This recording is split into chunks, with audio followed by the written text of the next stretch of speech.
Kalau partai politik merekomendasi orang yang tidak disukai oleh rakyat, itulah yang biasa membuktikan kotak kosong yang menang. Nah, tapi kalau kita lihat bahwa Andi Sudirman ini sudah berdasarkan hasil survei dia yang tertinggi, saya kira tidak bisa juga terlalu disalahkan partai politik kalau dia mengusung. Dalam teori opini publik itu, siapa yang menguasai opini publik, dia yang akan memperoleh kekuasaan. Berdasarkan hasil survei yang baru kita sama-sama lihat, Andi Sudirman diletakkan pada nomor 1, itu menunjukkan bahwa dia diinginkan oleh banyak pemilih di Sulawesi Selatan, dan tentu partai politik kalau banyak yang mendukungnya tentu tidak salah, karena dia tidak mau mengambil risiko memilih orang kalah dalam pilkada.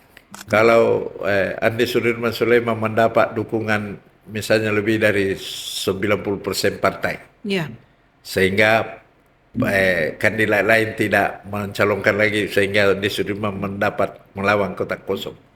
Kalau seluruh partai politik yang mendukungnya itu memberikan juga dukungan dalam pilkada, saya kira tidak perlu dikhawatirkan. Kemudian yang bagus dari Pak Sudirman itu, pertama, tanda kutip, kepemimpinannya itu relatif bersih. Sudirman itu kelebihannya dia membangun masjid. Antara lain membangun masjid di kantor gubernur itu ya lumayan mewah dibanding dengan gubernur sebelumnya.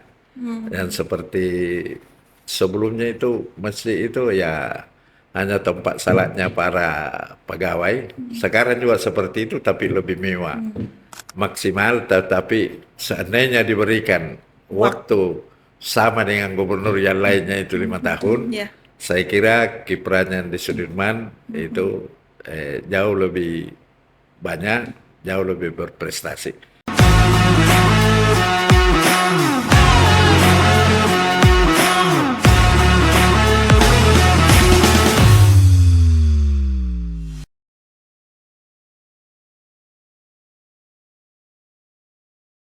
Sahabat UKI, di studio kali ini sudah hadir tamu kita.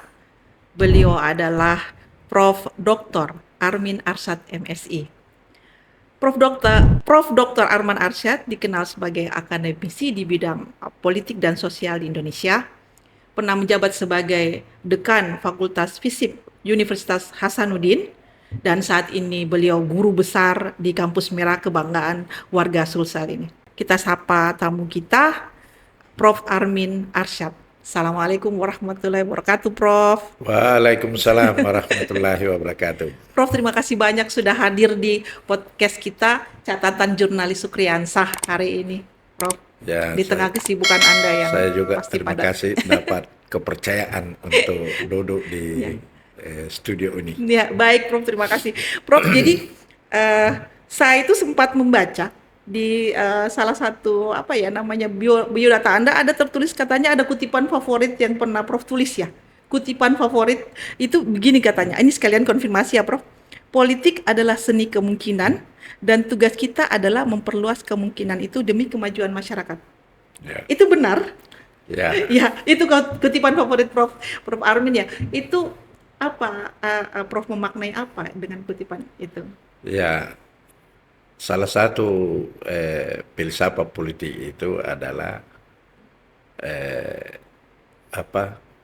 kemampuan mendesain apa yang mungkin, dan seorang aktor politik itu harus selalu berupaya agar kemungkinan itu bisa diwujudkan menjadi kenyataan. Nah, disitulah melahirkan seni berpolitik. Karena itu salah satu seni berpolitik yang lain itu dikemukakan oleh Harold Laswell. Siapa yang mendapat apa, kapan dan bagaimana cara mendapatkannya. Karena itu formula Laswell itulah yang melahirkan pembagian kue politik. Siapa yang jadi gubernur, siapa yang jadi wakil, siapa yang diangkat sekda, siapa kepala dinas, siapa kepala badan, siapa kepala bidang, dan siapa pengusaha-pengusaha yang mendapat proyek. Ya. Itu Jadi itu penjabaran itu dari seni. siapa yang mendapat apa, kapan, dan bagaimana cara mendapatkannya. Karena itu seorang politisi yang hebat itu harus mendesain dirinya menjadi pantas. Ya. Pantas terpilih menjadi gubernur, Ya. pantas terpilih menjadi menteri, pantas terpilih menjadi anggota dewan, pantas terpilih menjadi wakil presiden, dan Pantas pantas menjadi pemimpin menjadi presiden Republik Indonesia. Ya.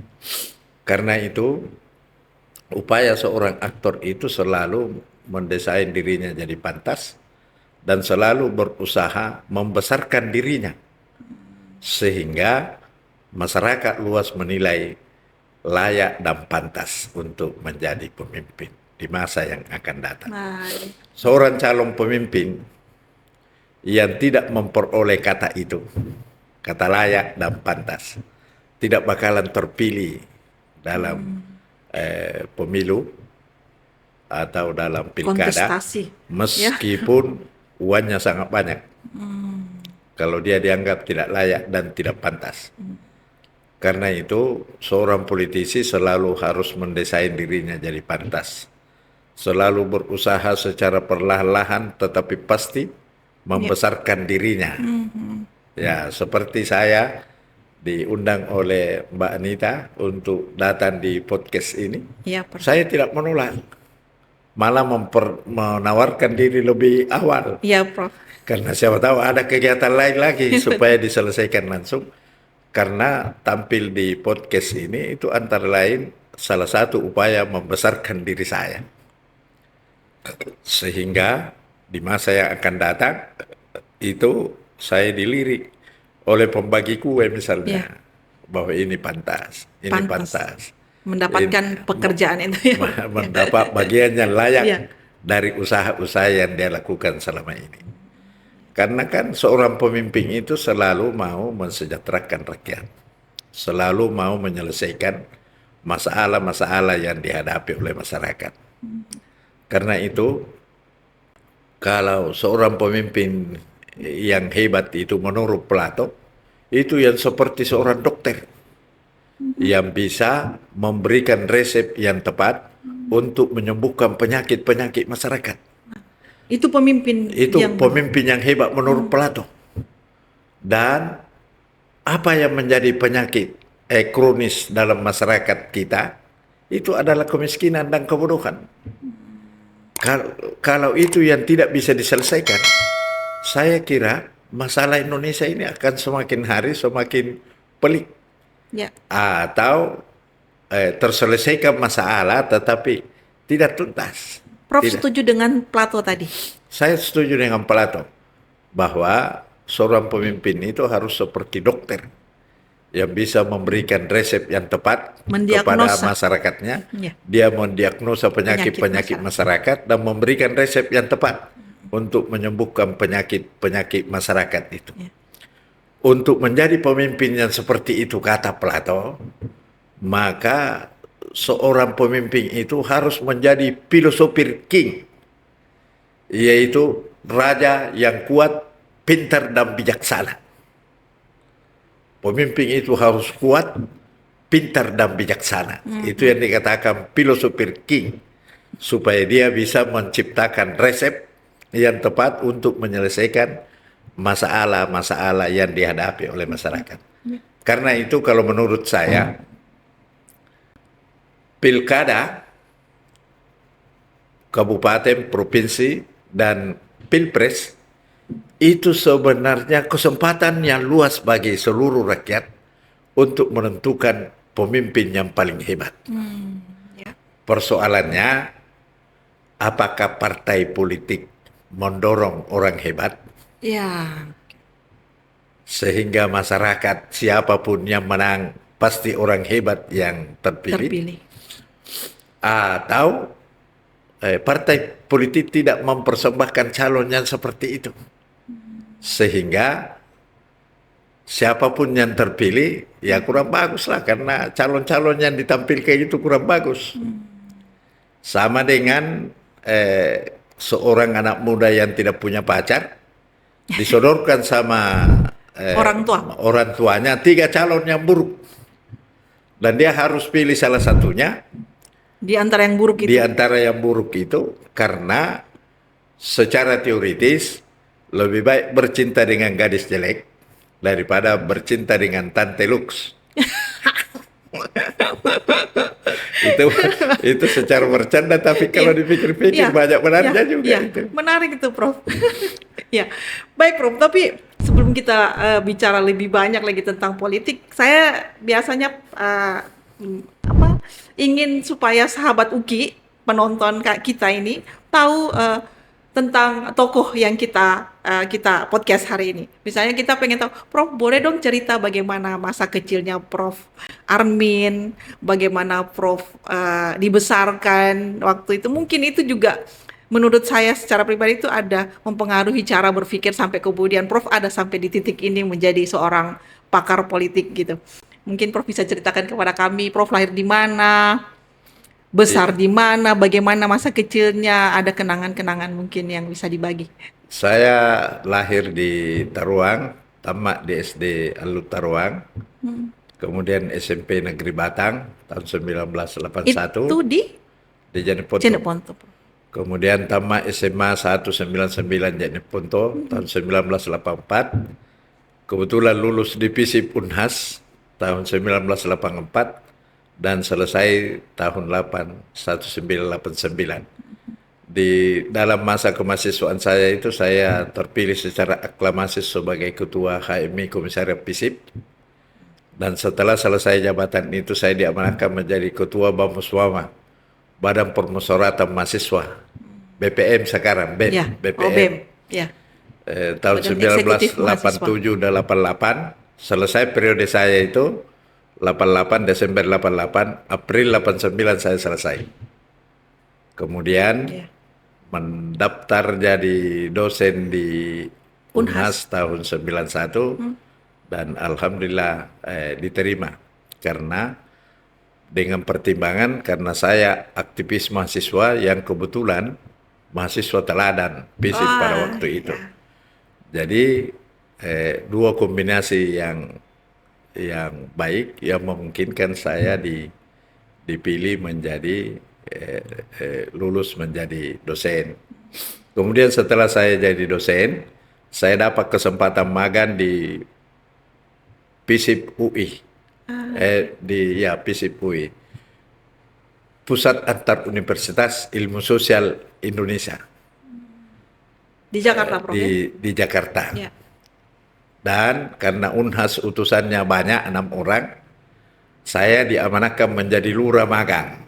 Lurah magang, sama dengan ketua kelas lah. Oh, gitu. Ya. Tapi di istilah waktu itu lurah magang. Dan ketika saya jadi lurah magang, saya bertanya bagaimana caranya bisa lanjut di UI, S2 di UI. Ya. Ada dosen yang berpendapat kalau kau direkomendasi oleh salah satu dosen yang mengajar di sini, kau lulus itu. Ya. Maka saya di situ saya serius melakukan bimbingan dengan wakil dekan satunya FISIP UI Ya. dan saya dikasih nilai A magangnya. Wah, ya. Dan ketika saya dapat minta rekomendasi S2, itulah menjadi cikal bakal saya lulus S2 di UI.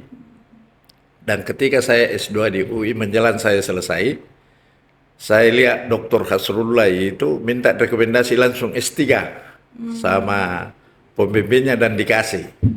Setelah saya lihat, wah saya juga bercita-cita yang sama. Ya. Minta rekomendasi dan alhamdulillah saya juga diberi rekomendasi. Kalau Pak Hasrullah sayangnya dikasih gula-gula sama Pak Radit menjadi sekretaris rektor. Dia pilih itu sekretaris rektor sehingga saya lebih duluan dokter daripada Pak Hasrullah. Padahal secara senioritas Pak Hasrullah lebih senior. Mudah-mudahan Pak Hasrullah, Dr. Hasrullah menonton ini nanti. Saya serius itu S3 sehingga saya termasuk cepat selesai. 5 tahun saya selesai doktor dan lulus dengan nilai cum laude. Wah, hebat. Itu Nilai tertinggi. saya orang pertama di FISIP Unhas yang lulus cum laude di UI, Wah, di FISIP hebat. UI. Baru yang pertama dari Unhas itu Nur Hayati Rahman. Baru saya, tapi khusus di FISIP UI saya yang pertama yang Iya. lulus cum laude S3-nya, yang pertama juga dapat A mutlak tesisnya. Wah, Nah, sehingga dengan bekal itu saya langsung rekomendasi untuk S3 dan saya memanfaatkan kesempatan itu. Alhamdulillah. Pulang, saya diamanahkan oleh teman-teman jadi ketua jurusan politik pemerintahan, Unhas. Unhas. Kemudian setelah itu jadi wakil dekan 1 FISIP Unhas. Kemudian jadi sekretaris Lembaga Penelitian dan Pengabdian Masyarakat. Iya, Prof. Baru terakhir menjadi dekan Fakultas Ilmu Sosial dan Ilmu Politik FISIP Iya. Unhas. Sempat juga tercatat pernah menjadi kandidat bakal calon rektor, Ya, Prof ya. calon rektor yang belum beruntung. Masih banyak waktu ya, Prof. Padahal saya diajak lobby teman-teman itu termasuk Pak Jamal, mundur saja. Oh, ya. Nanti kita aturkan posisinya. Tapi saya tidak mau mundur karena pertama Pak Jamal maksudnya Pak yang Prof rektor JJ. sekarang, Prof ya, JJ. Prof JJ. Pertama, pertimbangan saya tidak bisa lagi calon rektor yang akan datang karena persoalan umur. Yang kedua, ada program saya yang menarik dengan berangkat dari pendapat Soekarno yang mengatakan bangsa yang besar itu adalah bangsa yang menghargai jasa-jasa para pahlawannya. Jadi beranjak dari pendapat Soekarno itu, saya berpendapat bahwa universitas yang besar adalah universitas yang menghargai jasa-jasa guru besarnya. Sebagai penjabaran itu, saya berpendapat bahwa guru besar yang pensiun take home pay-nya sama dengan waktunya aktif. Dengan asumsi bahwa para Menghargai. profesor ini yang kebetulan pemilihnya lebih banyak profesor akan memilih saya. Ternyata takdir berkata lain. Tapi saya tidak kecewa karena Allah yang maha mengetahui. Siapa tahu Allah menyiapkan saya tempat yang jauh lebih baik dari yang saya Amin. cita-citakan. Amin. Ya, Prof. Kita kembali ke tentang ilmu pemerintahan yang tadi Prof jabarkan bagaimana tentang politik itu sebenarnya sangat berseni ya, Prof ya, menempatkan orang sesuai dengan kepantasannya. Nah, saya ingin tahu Prof bagaimana tanggapan Prof Armin tentang wajah pemerintahan di Sulawesi Selatan selama 5 tahun terakhir ini.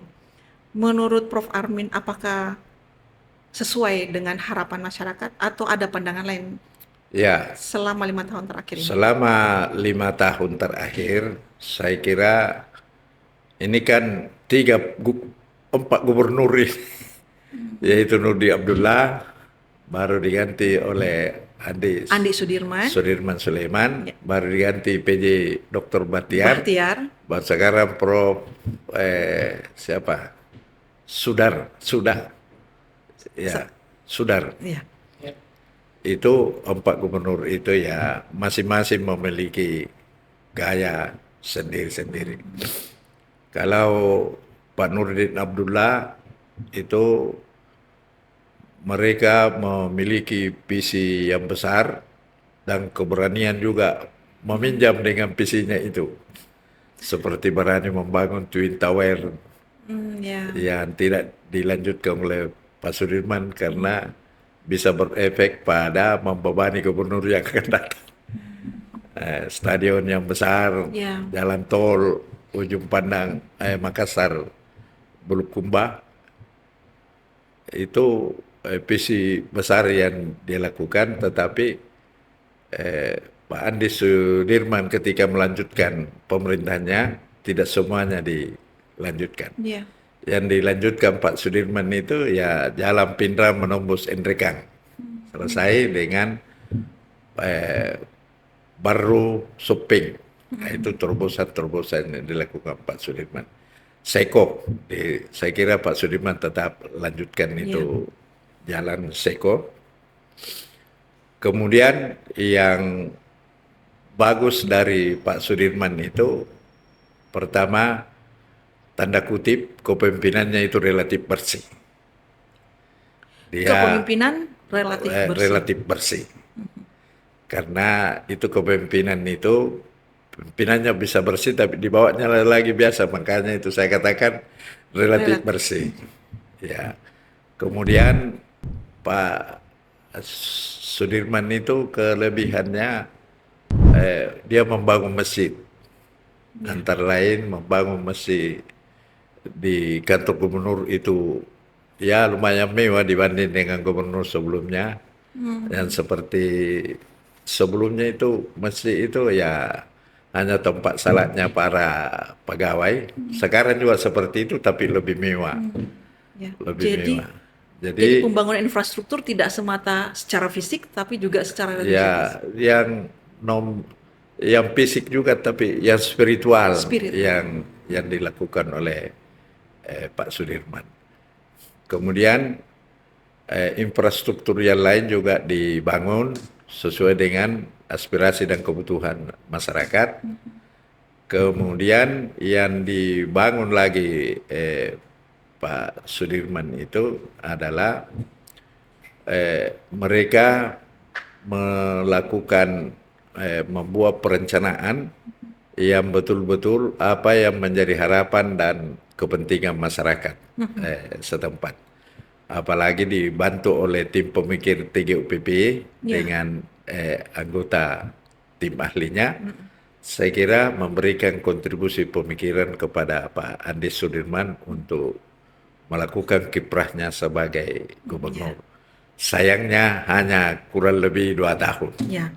Sehingga bisa dinilai oleh sebagian kalangan maksimal, tetapi seandainya diberikan waktu sama dengan gubernur yang lainnya itu 5 tahun, saya kira kiprahnya di Sudirman itu jauh lebih banyak, jauh lebih berprestasi. Di samping itu, kepekaan Andi Sudirman itu dalam bidang sosial. Kalau ada bencana-bencana alam, pasti Andi Sudirman turun atau setidak-tidaknya mengirim tim untuk memberikan sentuhan langsung kepada masyarakat yang terkena bencana. Bahkan saya sebagai tim ahli sempat menyarankan meskipun melalui SMS bahwa kalau melakukan kebaikan, lakukan dengan tangannya Pak Gubernur. Jangan melalui perantara. Karena Machiavelli berpendapat bahwa kalau kau melakukan kebaikan, lakukan dengan tanganmu. Machiavelli bilang. Tapi kalau kau menyakiti hatinya rakyat, jangan lakukan dengan tanganmu, suruh orang lain. Jadi kalau menurut Machiavelli itu, kalau kau menyenangkan hatinya rakyat, lakukan dengan tanganmu. Tapi kalau kau menyakiti hatinya rakyat, jangan lakukan dengan tanganmu. Itulah sebabnya Pak Harto, mengapa dia lama berkuasa, karena salah satunya itu memakai teorinya Machiavelli. Kalau ada orang yang berprestasi, dapat Kalpataru, bintang penghargaan Mahaputra, itu diserahkan langsung oleh Pak Harto. Tapi kalau ada yang menyakiti hatinya rakyat seperti penembakan misterius, suruh saja Sudowo. Dan Sudowo suruh lagi anak buah. Dan itu yang membuat langgeng. Melaksanakannya.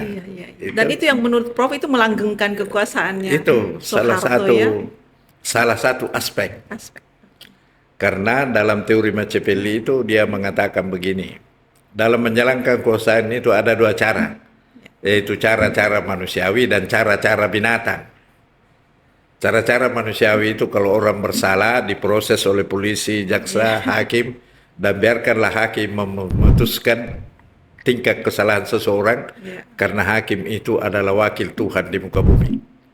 Berapa hukumannya serahkan kepada hakim. Itu kalau baru 1 kali melakukan kesalahan. Tapi kata Machiavelli, kekuasaan juga bisa dijalankan dengan cara-cara seperti binatang. Kalau orang yang melanggar itu berkali-kali melanggar. Hari ini memperkosa, bebas 2 tahun yang akan datang membunuh, bebas lagi dia merampok. Maka kata Machiavelli itu perlakukan dia dengan cara-cara binatang. yaitu tembak saja. Ya. Tembak saja orang yang seperti itu. Nah, itulah yang melahirkan penembak Nice. misterius. Petrus. Prof, Petrus. jadi kembali ke tentang yang pertanyaan saya tadi. Berarti dengan 2 tahun itu saja Pak Andi Amran sudah terlihat melakukan, Pak Andi Sudirman sudah melakukan banyak hal ya, hanya dalam 2 tahun ketika Hanya beliau dalam menjabat. waktu 2 tahun, saya kira banyak hal yang dilakukan Pak Andi Sudirman, terutama di akhir periodenya itu, sampai 5 September 2022 barangkali ya, 2023. 2023. Itu banyak sekali proyek-proyek fisik yang dilakukan sehingga tagihan-tagihan masuk ke kantor gubernur kaget juga itu PJ bilang wah ada beberapa yang tidak bisa dibayar. Tapi itu menunjukkan komitmennya Andi Sudirman untuk memenuhi apa yang menjadi aspirasi dan kepentingan rakyat Sulawesi Selatan. Prof, ini kan kita sudah mau pilkada ya. Ini Sulawesi Selatan ini lagi ramai dengan rencana pelaksanaan perhelatan pilkada Sulawesi Selatan dan Kabupaten di tahun 2024 ini, insya Allah November nanti. Bagaimana Prof melihat tentang pilkada langsung, pemilihan pilkada terhadap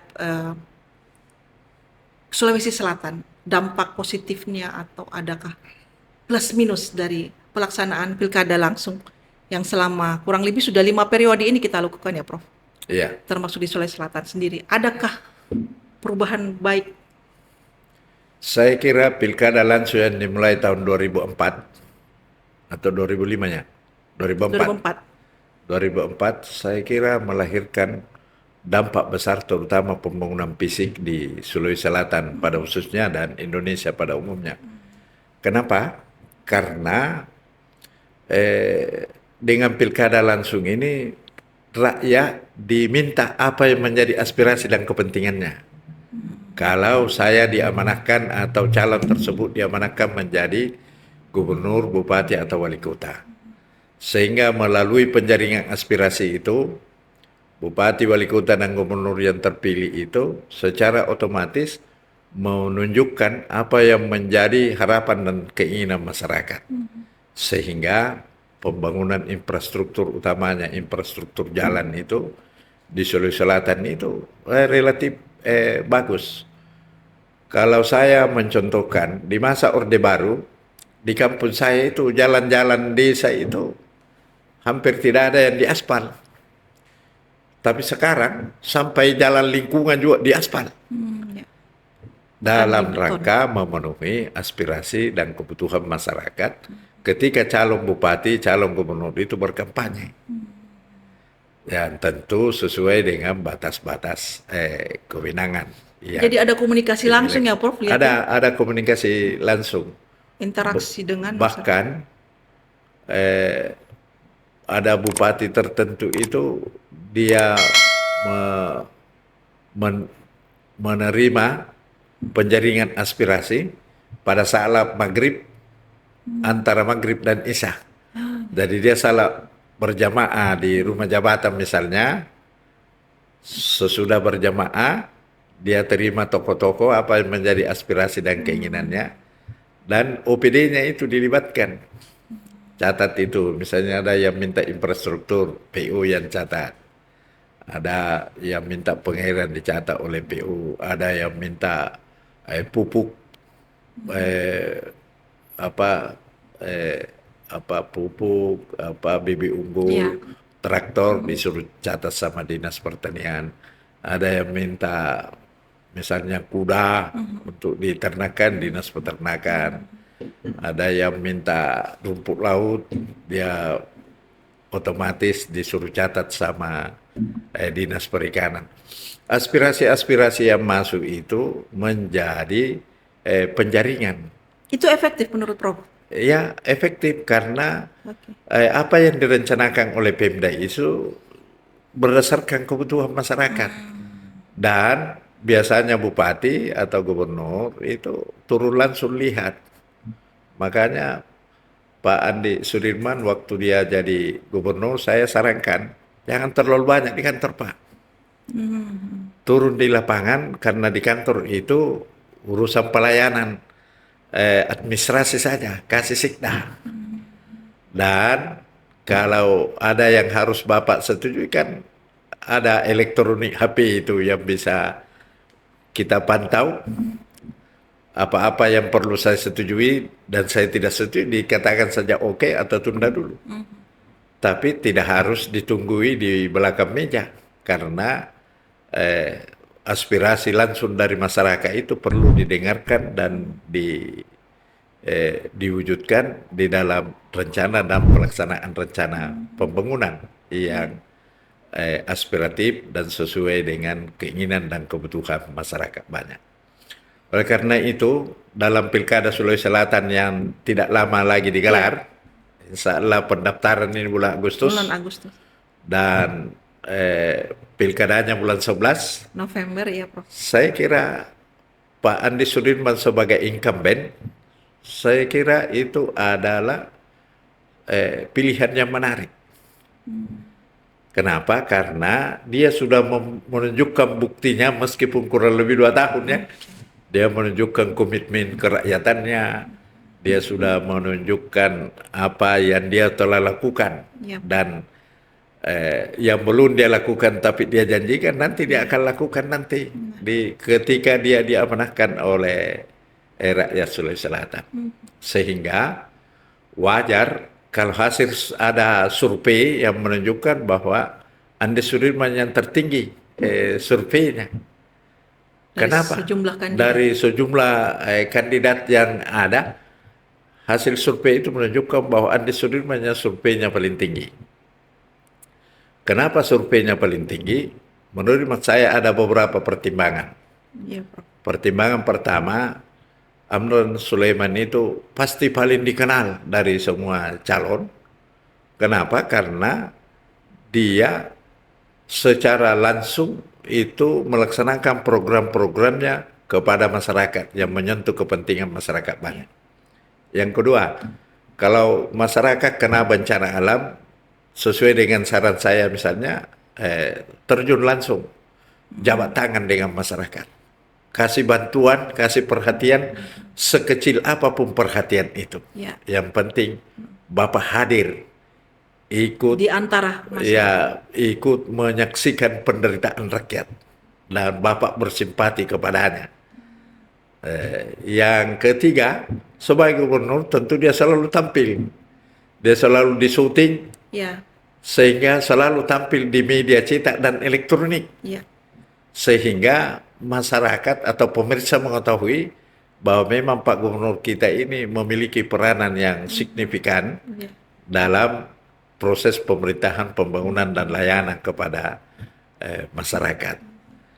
Kemudian yang pertimbangannya lainnya, karena Pak Gubernur ini tentu selalu pidato-pidato, dan pidatonya itu suka didengarkan oleh masyarakat, karena bagaimanapun juga hasil pidatonya itu akan dijabarkan oleh OPD dalam bentuk program-program yang menyentuh kebijakan rakyat. Jadi di situ tercermin bahwa Andi Sudirman itu sesuai kata dan perbuatan.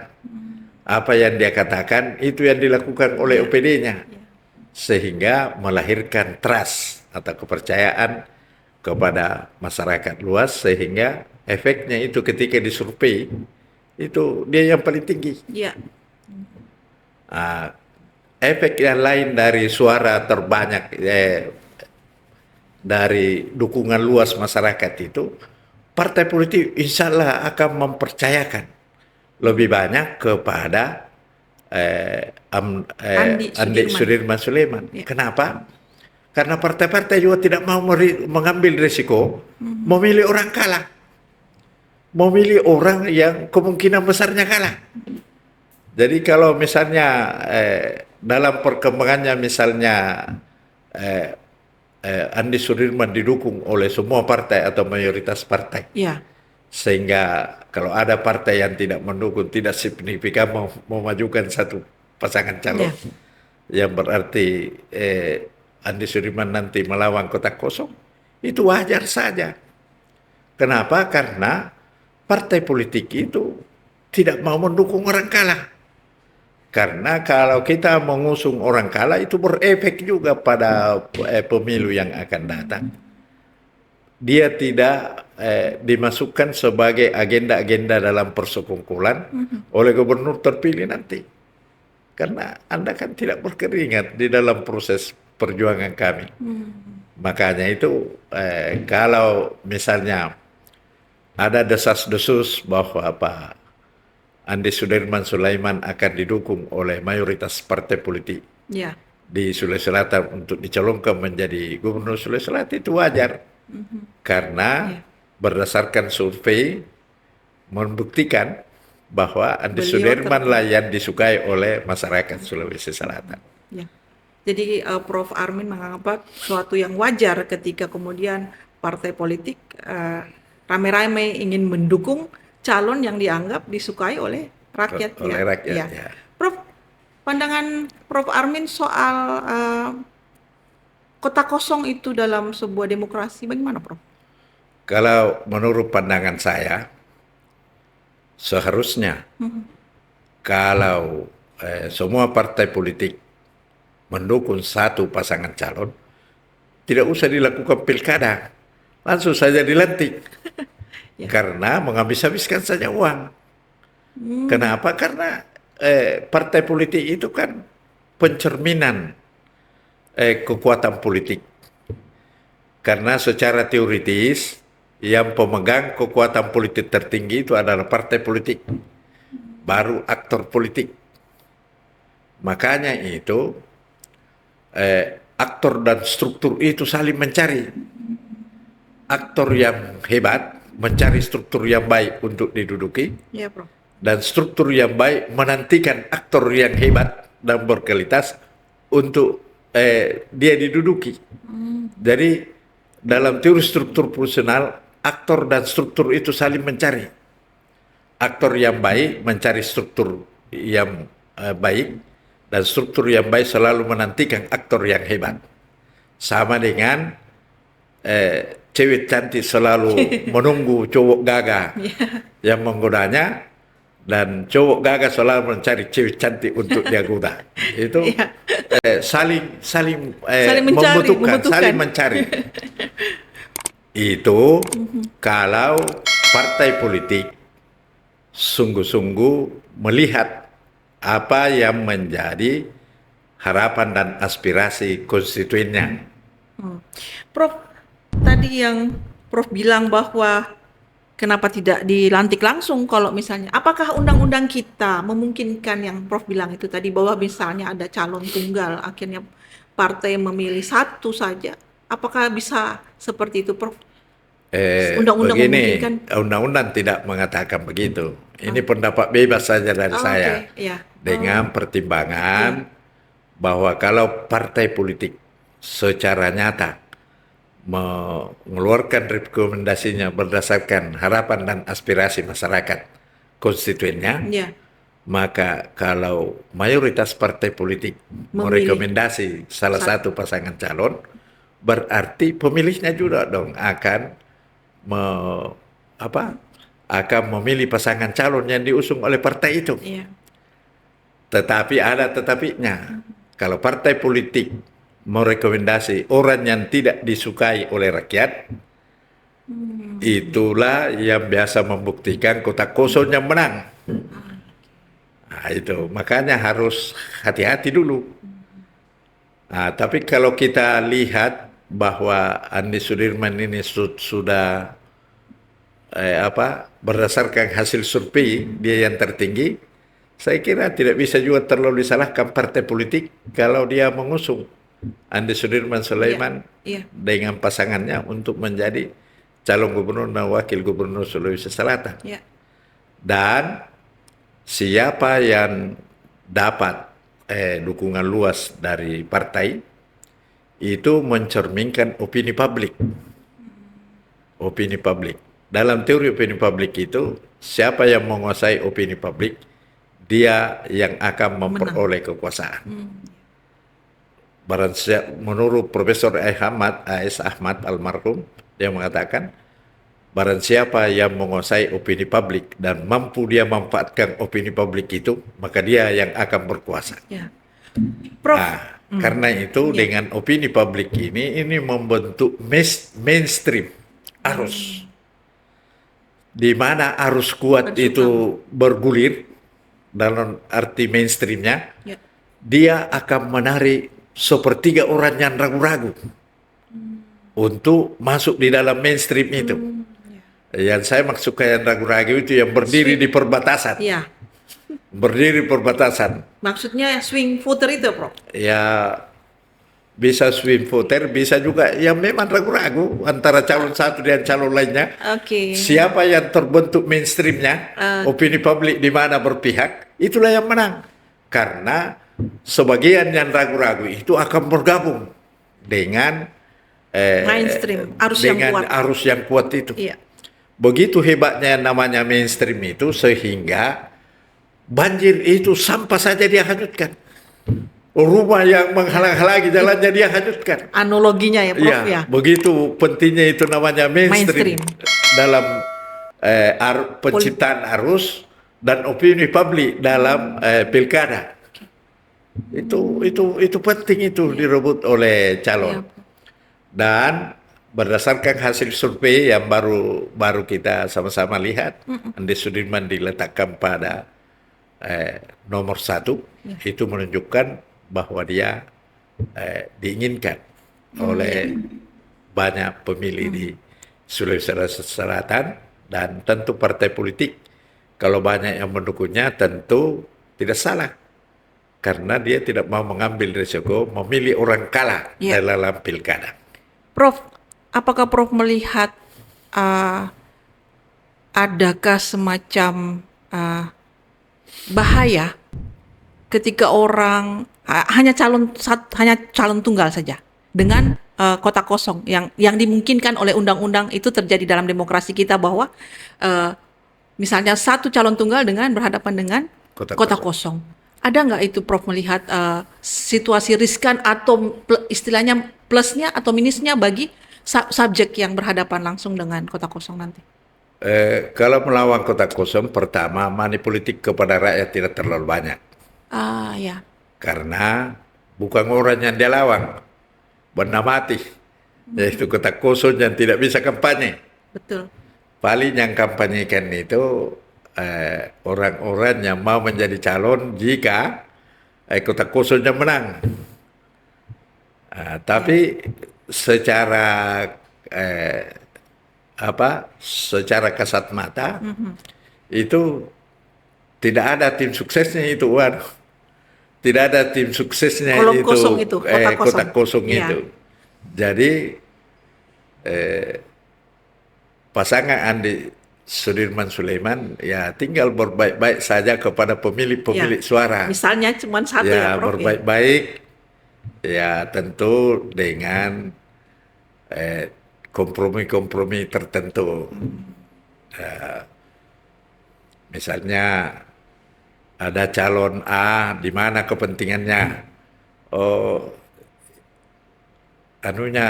kemenakannya atau istrinya mau juga calon di salah satu kabupaten kota. Bersekongkol saya di situ. Pendukungku kasih kau, tapi kasih ke pendukungmu. Sehingga Andi Sudirman semakin maksimal, dan orang juga yang mempunyai kekuatan politik di kabupaten kota itu bisa mendapat dukungan luas juga di situ, dan semakin memaksimalkan pergerakan untuk Andi Sudirman. Pergerakan untuk Andi Sudirman dengan tokoh lokal tertentu yang menginginkan calon yang dia persiapkan untuk menjadi calon. Jadi kalau calon tunggal ini Pak Andi Sudirman, ya tinggal bersekongkol dengan calon-calon bupati, wali kota di Sulawesi Selatan, karena pilkada serentak ini. Iya, betul. Dengan tentu melalui basis partai pendukung. Jadi partai-partai pendukung di Kabupaten A yang mendukung Andi Sudirman dipaketkan dengan pendukung di kabupaten kota. Iya, Prof. Demikian juga di Kota Makassar, di kabupaten lain, sehingga praktis 24 kabupaten kota itu didukung juga oleh partai-partai yang mendukung Andi Sudirman Sulaiman di provinsi dan di kabupaten kota. Sehingga akumulasi dari semua itu insya Allah memenangkan kotak kosong. Dan ada contoh yang bagus itu diperlihatkan itu Adnan Puricita. Itu ketika ia melawan kotak kosong, dia mendapat 91% suara. Itu berarti dia pandai mendekati pemilik-pemilik suara, sehingga pemilik-pemilik suara itu mengatakan maksimalkan saja ke Pak Adnan. Iya. Saya kira yang 9% itu ya sisa-sisa lawannya Iya. di masa lalu yang betul-betul belum bisa move on. Iya. Yang belum bisa terpilih masuk sebagai Ya, kandidat. tidak bisa move Ya. on untuk memilih Adnan Puricita. Dan saya kira Pak Andi Sudirman juga perlu banyak belajar dari Pak Adnan itu. Bagaimana caranya Ya. sehingga kotak kosongnya itu hanya disisakan 9%, 8% lebih lah. Ya. Sementara kotak kosong di kabupaten kota yang lain itu hanya beda tipis. Hanya Ya. beda tipis Ya. di kabupaten kota yang Ya. lain. Bahkan di Makassar lebih telak lagi Ya. dikala itu. Nah, itu, Prof. Dikala itu kotak kosong Subjeknya, yang menang. ya, Ah, betul. itu. Nah, itu apakah tidak ada sesuatu yang riskan ketika kemudian ada juga wacana bahwa karena dia kotak kosong ini kadang-kadang dia tidak terprediksi dengan benar, Prof. Apakah itu tidak kemudian dari skala ukuran misalnya dari Goa dan Makassar yang kabupaten dan kota dengan skala yang lebih luas adalah Sulawesi Selatan. Ya. Apakah tidak itu membahayakan bagi calon tunggal? Kalau partai politik pendukung calon tunggal itu bukan rekomendasinya saya dia serahkan, tetapi disertai dengan basis dukungannya, saya kira tidak ada masalah. Jadi partai politik harus bergerak, Prof. Harus ikut bergerak, jangan rekomendasi saja diberikan, Iya. tetapi harus turut mensukseskan calon yang dia rekomendasi. Jangan rekomendasi saja, tetapi seluruh jaringannya ikut bekerja untuk mendukung yang dia rekomendasi. Apalagi dikawinkan dengan di kabupaten kota yang dia dukung. Kalau Andi Sudirman Sulaiman mendapat dukungan misalnya lebih dari 90% partai, Iya. sehingga kandidat lain tidak mencalonkan lagi, sehingga Andi Sudirman mendapat melawan kotak kosong. Kalau seluruh partai politik yang mendukungnya itu memberikan juga dukungan dalam pilkada, saya kira tidak perlu dikhawatirkan. Oke. Yang penting Ya. partai politik itu sungguh-sungguh mendukung calon yang mendapat dukungan luas dalam masyarakat. Ya. Dan ini kan sudah didahului dengan survei. Iya. Sudah ada hasil Oh, survei, baru partai-partai ada kecenderungan ke Pak Andi Andi Sudirman. Dan itu Ya. tidak bisa disalahkan karena kecenderungan pilihan masyarakat itu ke Ya. Andi Sudirman berdasarkan hasil survei. Ya. Prof, ini kan juga nanti kita akan ada pilkada serentak. Ini pertama kali ya, Prof, pilkada serentak se-Indonesia ya, Prof. 502 kalau tidak salah kabupaten atau 508 dan 37 provinsi.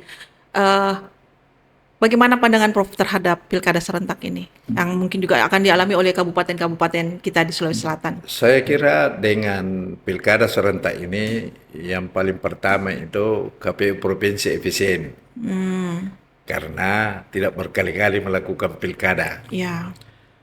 Hanya KPU Provinsi dan Indonesia ini ya bekerja keras karena 502 kabupaten kota. Iya. 37 provinsi. 37 provinsi yang sama-sama melakukan pilkada sehingga dia butuh energi yang besar untuk memaksimalkan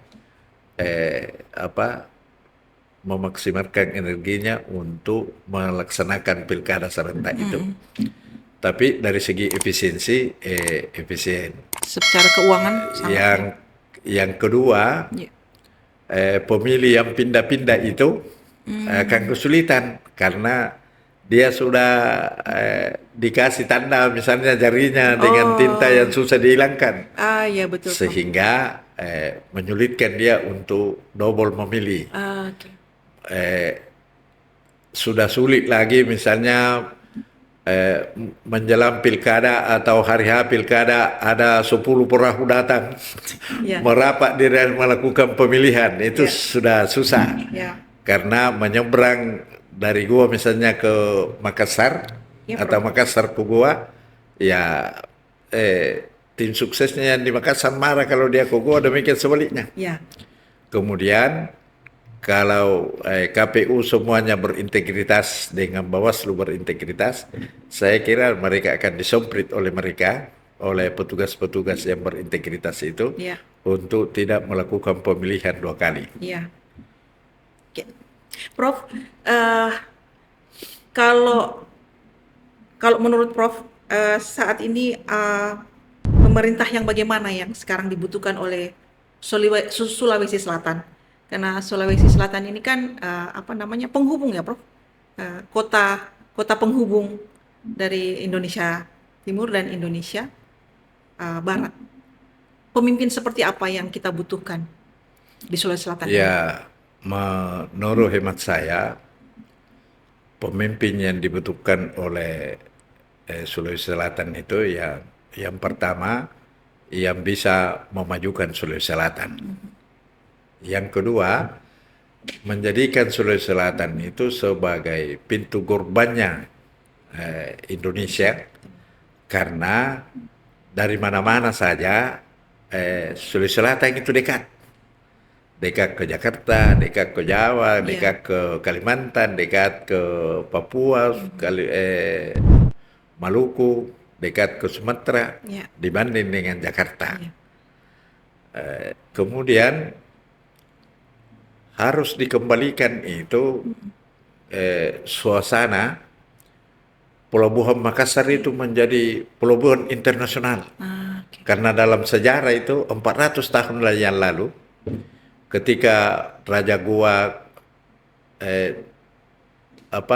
Perdana Menterinya itu Mangkubuminya dipimpin oleh Karempak Katingaluang, itu Makassar itu menjadi pusat perdagangan internasional di Asia Tenggara. Patingalong? Katingaluang.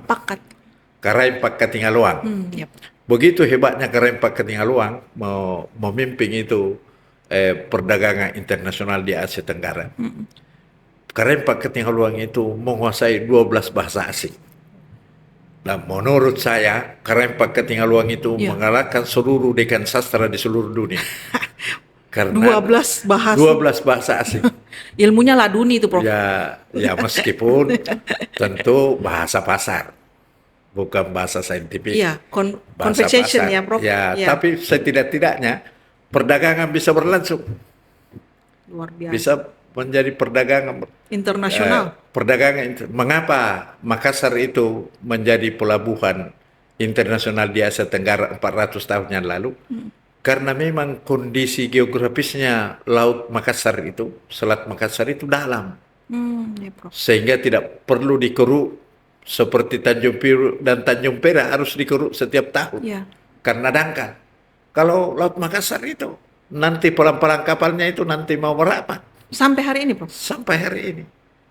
Hanya karena central point-nya ada di Jakarta dan Tanjung Perak, sehingga pelabuhan Makassar ya maju juga, tapi tidak semaju ketika Karempak Katingaluang memimpin perdagangan di Asia Tenggara.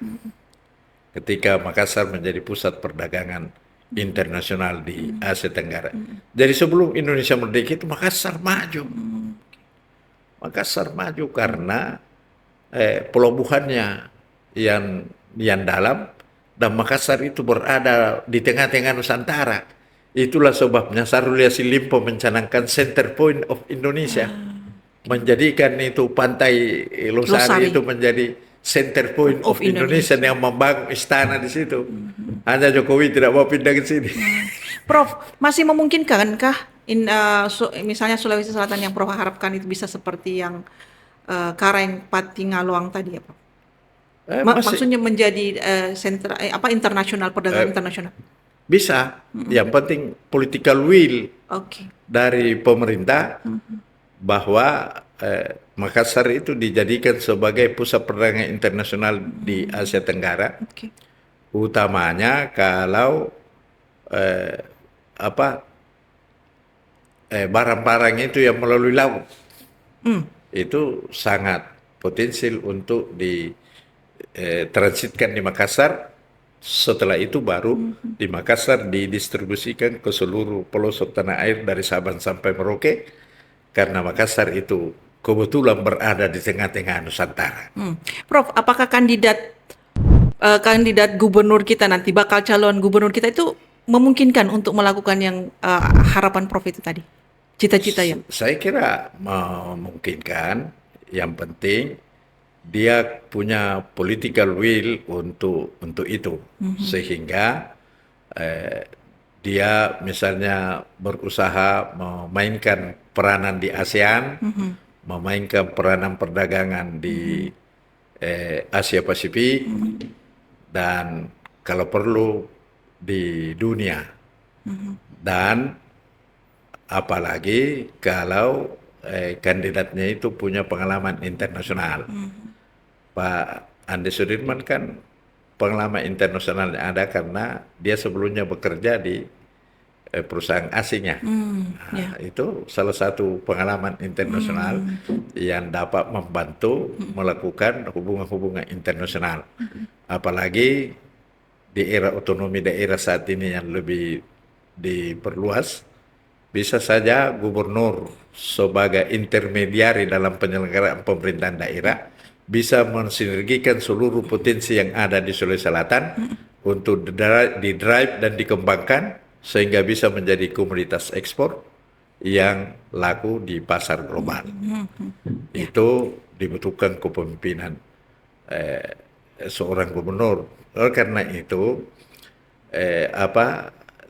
tim TGUPP yang gubernur itu harus ada yang membantu Pak Gubernur melakukan supervisi kepada daerah untuk melakukan bimbingan kepada daerah agar potensi-potensi daerah itu tidak ditatap-tatap hanya sebagai sebuah potensi, tetapi itu dikelola secara optimal, dicarikan modal untuk mengelola itu sehingga tidak ada sumber daya yang sia-sia. Tetapi tetap optimal sehingga otonomi daerah itu dapat memajukan dan mensejahterakan masyarakat pada umumnya, dan secara otomatis tentu PAD di Sulawesi Selatan juga akan meningkat. Ya. Prof, apakah itu juga bagian dari harapan Prof terhadap pemerintah Provinsi Sulawesi Selatan nantinya yang akan terpilih ketika Pilkada 2024, atau adakah harapan lain yang Prof titipkan kepada pemerintahan nanti? Ya, kalau saya secara umum, bukan saja pemerintah Sulawesi Selatan, tapi pemerintah Indonesia pada umumnya, itu harus bisa melakukan 6 kapabilitas. Ya, Prof. Yaitu kapabilitas yang pertama itu kapabilitas ekstraktif, yaitu kemampuan pemimpin untuk mengoptimalkan potensi sumber daya manusia dan potensi sumber daya alam sehingga manusianya pintar-pintar dan kaya-kaya. Pintar sehingga dia bisa mengolah dan mengoptimalkan potensi sumber daya alam, memberi nilai tambah sehingga masyarakatnya juga menjadi sejahtera. Yang kedua, seorang pemimpin itu dia harus bisa melaksanakan kapabilitas regulatif, yaitu kemampuan seorang pemimpin mendrive kepemimpinannya, menciptakan aturan-aturan yang menciptakan keadilan, keamanan, ketertiban, dan kedamaian di dalam masyarakat. Sehingga orang berpendapat bahwa pemimpin yang baik itu yang bisa menciptakan keadilan sosial bagi seluruh rakyat Indonesia. yang Ketiga, menciptakan rasa keadilan di dalam masyarakat. Itu melalui kapabilitas regulatif. regulatif. Yang ketiga, seorang pemimpin itu harus responsif, kapabilitas responsif terhadap seluruh aspirasi dan kebutuhan masyarakat. Jadi pemerintah itu harus responsif terhadap apa yang menjadi aspirasi dan kebutuhan masyarakat. Yang disebut responsif itu adalah pemerintah hadir sebelum masyarakat meminta. Dia hadir. Makanya itu seorang pemerintah yang hebat itu, dia serba hadir. Hadir di kala masyarakat membutuhkan uluran tangan, hadir ketika membutuhkan bimbingan atau supervisi, hadir ketika potensi bencana itu diselesaikan. Jangan nanti bencana datang baru dibawa ke Indomie. Ya. Itu pemimpin buruk Ya. itu. Kalau nanti hanyut masyarakatnya baru dia datang memberikan Indomie. Tetapi mencegah banjir. Misalnya, Ya. bagaimana caranya mencegah banjir? Antisipatif ya, Prof.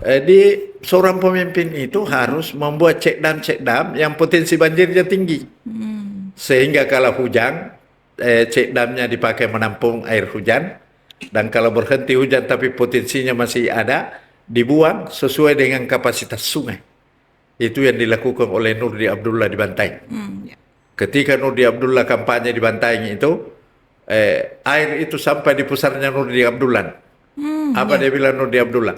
Kalau saya terpilih menjadi Bupati Bantaeng dan 3 tahun Bantaeng masih banjir, saya mengundurkan diri. Nah, karena itu Nurdi Abdullah menciptakan cek dam dan memperbaiki aliran sungai di Bantaeng sehingga kalau musim hujan penampungan air itu dibuang airnya sesuai dengan kapasitas sungai sehingga tidak pernah meluap. Ya, itu responsif. Itu responsif itu. Kemudian yang keempat, kapabilitas simbolik. Jadi seorang pemimpin itu harus menjaga simbol-simbol negara. Harus menjaga dia punya simbol kepemimpinan. Bagaimana pemimpin yang simboliknya itu bagus? Kalau dia pidato banyak tepuk tangan. Seperti yang dilakukan oleh Soekarno. Begitu hebatnya Soekarno berpidato sehingga mata-mata Belanda saja yang kebetulan orang Indonesia disuruh mata-matai Soekarno ikut bertepuk tangan. Begitu hebatnya Soekarno mempengaruhi masanya. Ya. Influencer ya, Prof. Influencer. Dia begitu berpengaruh sehingga mata-matanya saja Belanda ikut tepuk tangan terhadap pidato Soekarno itu. Ya, Prof. Yang berefek pada mata-mata itu dipecah oleh Belanda. Karena bilang kau itu sudah kagum sama Soekarno. Ya. Padahal bukan saja itu, tapi kemampuan seorang pemimpin itu menunjukkan simboliknya sebagai seorang pemimpin.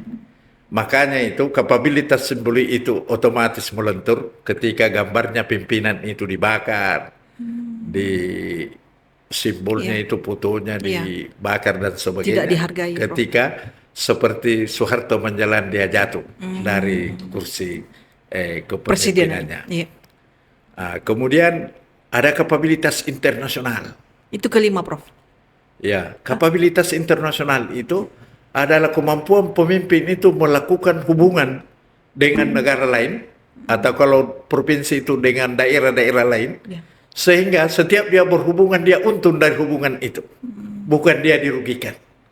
Dan itu dicontohkan dengan baik oleh Putin sebagai presiden Rusia yang sekarang. Saat ini Rusia dikeroyok oleh NATO dan sekutunya. Tetapi justru yang mengeroyok itu yang runtuh ekonominya. Ekonomi Rusia tetap meningkat. Itu kemampuan kapabilitas ekstraktif internasionalnya Putin itu sangat hebat. Begitu hebatnya Putin kapabilitas ekstraktif internasionalnya sehingga oleh DPR-nya Rusia itu memberikan wewenang kepada Putin untuk berkuasa sampai 2037 meskipun tidak melalui pemilu. Wah, ya. Kenapa? Karena susah sebuah negara itu menemukan kapabilitas kepemimpinan seperti yang Vladimir Putin miliki. Ya. Itu yang diharapkan. Ekstraktif internasional ya, Prof. Dan menurut saya, seandainya Habibie diberikan kesempatan memimpin Indonesia sampai Habibie meninggal, maka Indonesia sudah menjadi negara superpower di Asia Tenggara. Mengalahkan Korea, mengalahkan Malaysia, Singapura. Seandainya Habibie diberikan kesempatan. Kenapa?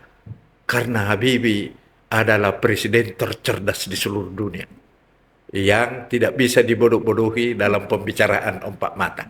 Betul, Prof. Kalau setiap dia berbicara empat mata dengan Habibie, pasti dia dikalahkan oleh Habibie, dan akibat dari kerjasamanya itu menguntungkan Indonesia. Di samping itu, Habibie memiliki kemampuan teknologi yang memadai, sehingga dia bisa mekarkan ini Indonesia melalui optimalisasi potensi sumber daya alam yang bisa dikelola secara optimal. Kenapa Rusia maju? Karena seluruh potensi sumber daya alamnya dikelola sendiri oleh Rusia. Tidak ada yang dikerjasamakan di luar negeri, sehingga kekayaannya Rusia itu untuk Rusia sendiri. Jadi siapa yang kelola itu, BUMN-nya diperkuat. Sehingga ketika negara dikeroyok oleh berbagai negara, dia tetap bisa eksis. Senjata bisa diperintahkan kepada BUMN, bikin senjata sebanyak-banyaknya, sehingga dikeroyok pun Rusia dia bisa hadapi. Bahkan mantan presiden Rusia dia mengatakan, kalau dalam keadaan gawat dan harus dilakukan perang dunia ketiga, Rusia hanya membutuhkan 30 menit untuk menghancurkan seluruh musuhnya di seluruh dunia. Luar untuk biasa. memencet tombol-tombol nuklir itu. Itu karena kemampuan ekstraktif Itu internasional ya, Prof. kemampuan ekstraktif internasionalnya itu yang bagus. Dimiliki oleh Vladimir. Apalagi yang Keenam.